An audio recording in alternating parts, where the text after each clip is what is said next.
Bueno, el hígado, antes que nada, para que la gente recuerde, que lo hemos hablado en algún otro programa, es un órgano que es único, que se encuentra en la cavidad abdominal del lado derecho, ¿verdad? Abajo de las costillas del lado derecho. Y que tiene muchísimas funciones, pero a grandes rasgos sería la digestión de los alimentos, el almacenamiento de la energía, la metabolización de algunos medicamentos y la eliminación de los tóxicos. Es fundamental en eso. El hígado es un elemento en el metabolismo fundamental. Entonces, el hígado, cuando tiene grasa ectópica, o sea, grasa que no tendría que estar ahí, o grasa en mayor cantidad, empieza a inflamarse. Una vez que entendemos lo que es el hígado, ahí sí paso a explicarte lo que sería el hígado graso. O sea, llamamos el hígado graso a, como dice el nombre, el depósito de grasa a nivel del hígado, ¿verdad? Es una enfermedad que hoy por hoy tiene una prevalencia muy alta en el mundo. Se calcula que el 25% de la población mundial tiene hígado graso, inclusive los niños hasta un 5%. Y en Sudamérica hasta valores más altos de prevalencia, mayores a 30%. Y por eso es que el hígado graso es un factor de riesgo cardiovascular. Es tanto como tener diabetes, como tener hipertensión o como tener colesterol alto. El hígado graso puede ser de dos tipos. Hígado graso vinculado a la ingesta de alcohol o hígado graso no vinculado a la ingesta de alcohol. Y esto es muy importante porque va a tener implicancias obviamente a nivel del tratamiento del hígado graso. En el caso de hígado graso vinculado al alcohol, hoy por hoy se habla de 10 gramos para la mujer y de 20 gramos para el hombre, antes hablábamos el doble, de etanol al día. Para que tengas una idea, un litro de cerveza tiene 60 gramos de etanol, un litro de vino 120, un litro de whisky 400. A partir de ese consumo diario, estamos hablando de que es potencial el riesgo para el consumidor, digamos.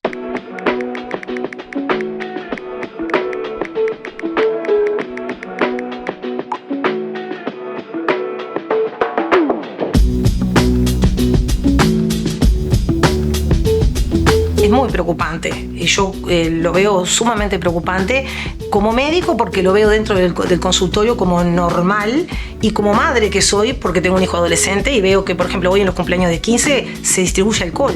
Estamos hablando de chicos de 14 años. Si nosotros estimulamos como padres la ingesta de alcohol temprana, imagínate lo que nos va a llegar al consultorio nosotros cada vez más temprano. Pacientes con daño hepático. Y a eso me refería del daño, cuando te decía que el daño puede ser causado por alcohol o no causado por alcohol. Cuando no es causado por alcohol, el daño se asocia a lo que llamamos síndrome metabólico, que se va a referir específicamente posteriormente el doctor Corvo, endocrinólogo. El hígado se considera, digamos, la manifestación, la esteatosis se considera la manifestación hepática de esos que tienen esteatohepatitis, inflamación crónica, van a evolucionar a la fibrosis, que es la cicatrización o endurecimiento, rigidez del hígado, y evolucionar a la cirrosis, 20-20-20. Y de ese 20% que evolucionaron a la cirrosis, un 5 o un 10% van a terminar en un cáncer de hígado. Imagínate si empezamos el consumo de alcohol tempranamente en la vida. Tenemos mucho más tiempo para hacer esa cadena evolutiva que te mencionaba recién.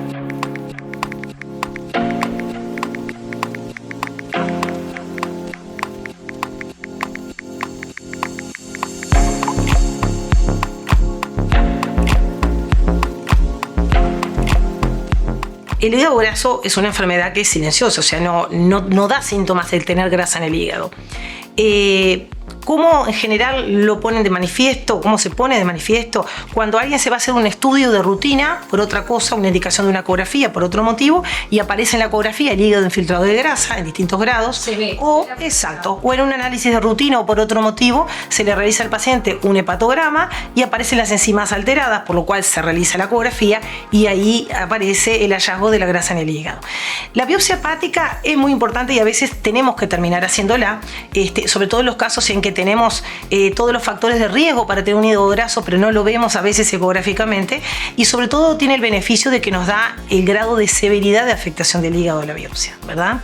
La detección del hígado graso en el síndrome metabólico se puede ver muchas veces en situaciones muy precoces que empiezan en los exámenes de rutina, como ustedes hablaban recién, y uno de los principales elementos que empieza a aumentar es un leve aumento de los triglicéridos, una disminución del colesterol bueno, que es el colesterol HDL, y después empiezo con unos piquitos de hipertensión o con un azúcar que está levemente aumentada en ayuno. Eso tiene de base, independientemente de que la ecografía nos dé bien o nos dé hígado graso, hay un hígado graso atrás, hay tejido graso en lugares que no tiene que estar, tanto hígado como las vísceras, que está produciendo mediadores de inflamación. Esos mediadores de inflamación son proaterogénicos y protrombóticos. Quiere decir que la placa de ateroma va a estimular a que cada vez crezca más y que se tape. Por lo tanto, es un factor de riesgo cardiovascular. El hígado se considera, digamos, la manifestación, la esteatosis se considera la manifestación hepática del síndrome metabólico, que según la Organización Mundial de la Salud es la asociación de diabetes o resistencia a la insulina con obesidad, hipertensión, dislipemia y bueno, con las consecuencias que tiene justamente eso de llevar a la inflamación del hígado, que es lo que nos preocupa, y la inflamación mantenida, a la cirrosis, y posteriormente a las complicaciones que tiene la cirrosis, ya sea por su descompensación o por el cáncer de hígado. Ese aumento de grasa está asociado a la alimentación en un 100%, ¿no? Prácticamente. Si nosotros vemos a los pacientes que tienen obesidad, un índice de masa corporal más de 30, hasta el 80% pueden llegar a tener hígado graso. Por eso hablábamos de lo que es la importancia de la obesidad tratarlas desde el comienzo, de los niños adolescentes, y si a eso le agregamos que puede tener una diabetes, que puede tener una alteración del colesterol, la probabilidad del hígado graso es mucho mayor. Eso va a depender justamente de si se trata de un hígado vinculado al alcohol, una esteatosis o una esteatohepatitis vinculada al alcohol, o una esteatosis o esteatohepatitis vinculada a un síndrome metabólico. Obviamente que si es vinculada al alcohol, lo fundamental es la suspensión del consumo de alcohol. Eso es clave.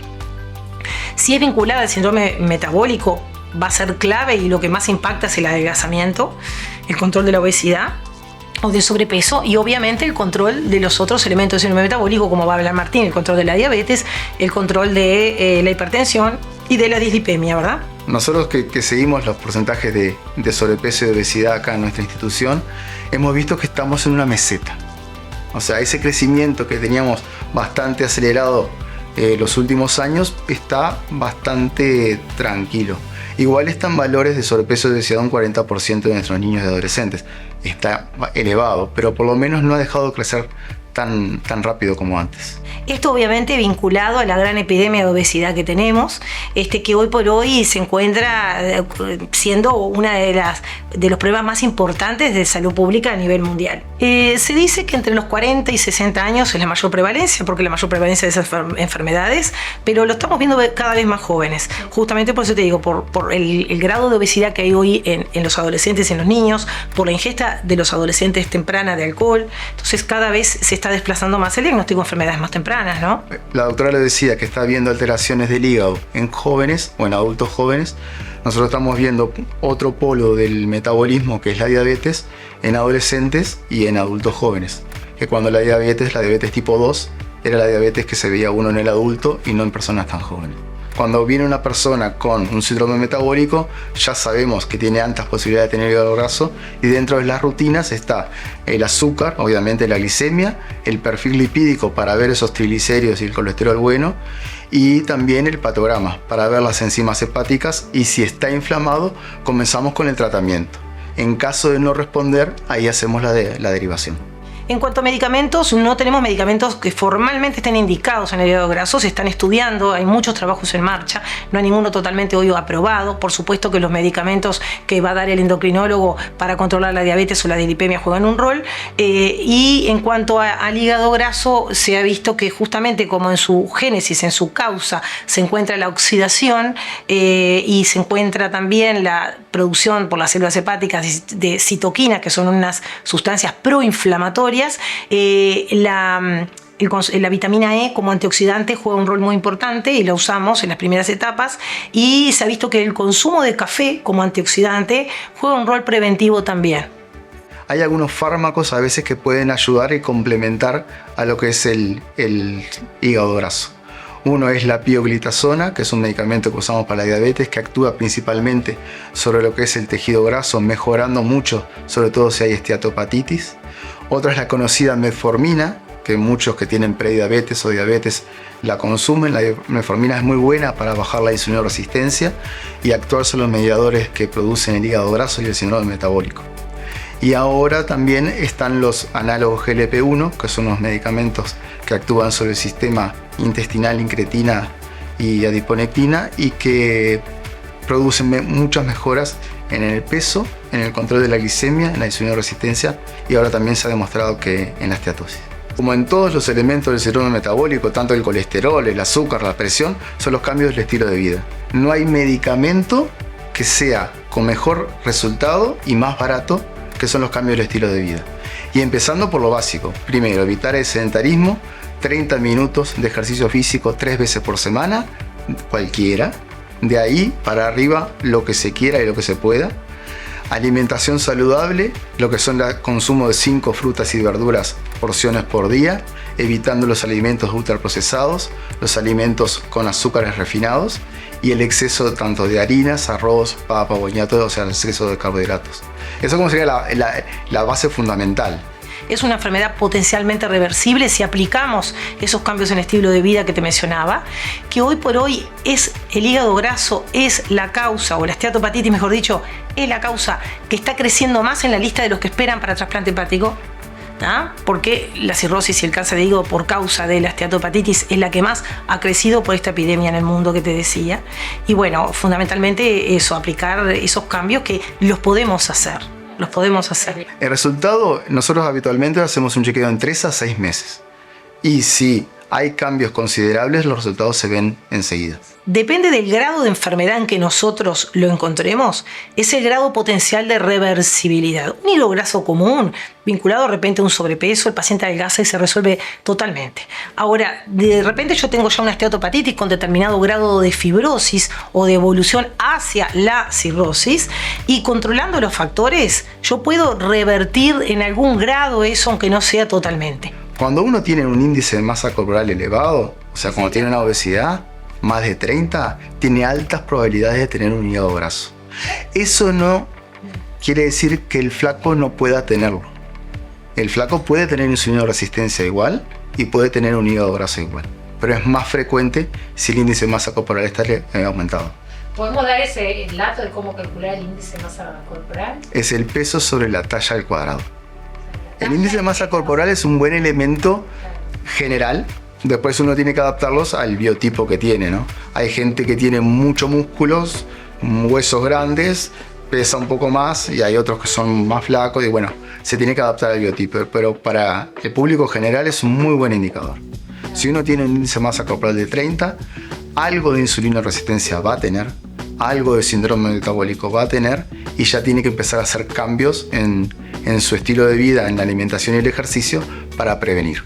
Obviamente que eso implica un cambio en la alimentación, una dieta baja en carbohidratos, en grasas, en sal, el aumento de la actividad física, ¿verdad? Y evitar otros tóxicos que se asocian. Si bien la enfermedad de hígado graso no vinculada al alcohol es vinculado a otros elementos, el alcohol como tóxico sobreagregado potencia y favorece la evolución más rápida de esa cirrosis que yo quiero evitar.